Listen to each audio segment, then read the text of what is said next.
வணக்கம். இன்றைக்கி ஜானூஸ் கிச்சனில் ஸ்கூலுக்கு போகிற குழந்தைங்களுக்கெல்லாம் கொடுத்து அனுப்புகிற மாதிரி ஸ்நாக்ஸ் டைமில் சாப்பிட்ற மாதிரி ஒரு ஸ்வீட் ஸ்நாக் பார்க்கலாம். நான் இதை செய்கிறதுக்காக இது ரொம்ப ஹெல்த்தியாக இருக்கும். இதை செய்கிறதுக்காக நான் சிகப்பரிசி ஒரு கைப்பிடி அளவுக்கு எடுத்திருக்கேன். அதை வெறும் கடாயிலே இந்த மாதிரி வறுத்துக்கலாம். மீடியம் ஃப்ளேம்லேயே வச்சு ஒரு 2-3 நிமிஷத்துக்கு லேசாக வறுத்து எடுத்துக்கலாம். இது நல்லா ஆறட்டும். ஆறின பிறகு மிக்ஸி ஜாரில் போட்டு இந்த மாதிரி கோர்ஸாக பொடி பண்ணிக்கலாம்.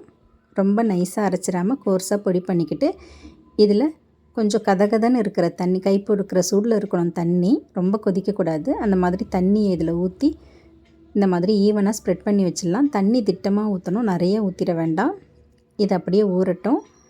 அதே கடாயில் ஒரு கைப்பிடி அளவுக்கு துருவின தேங்காய் எடுத்திருந்தேன். தேங்காய் கொஞ்சம் நெத்து தேங்காய் வரந்தால் நல்லாயிருக்கும். இந்த மாதிரி மீடியம் ஃப்ளேம்லேயே வச்சு அதோட ஈரத்தன்மையெல்லாம் போகிற மாதிரி ஃப்ரை பண்ணிக்கலாம். இப்போ தேங்காயும் நல்லா பொலன்னு இருக்குது.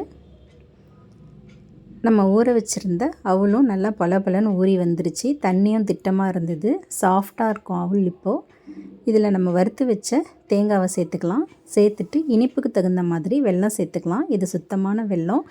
வெல்லம் சேர்க்கும் போது வெல்லத்தை நல்லா துருவிட்டு இந்த மாதிரி உதுத்து போட்டு சேர்த்துக்கணும். கடைசியாக கொஞ்சமாக ஏலக்காவும் போட்டிருக்கேன் பொடி பண்ணி.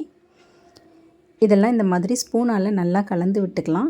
ஒரு 2-3 நிமிஷத்துக்கு இந்த மாதிரி கலந்து விட்டுக்கிட்டே இருந்தால் வெல்லம் நல்லா இலகி வந்துடும். இந்த மாதிரி நல்லா இலகி எல்லாம் ஒன்று சேர வந்துடும்.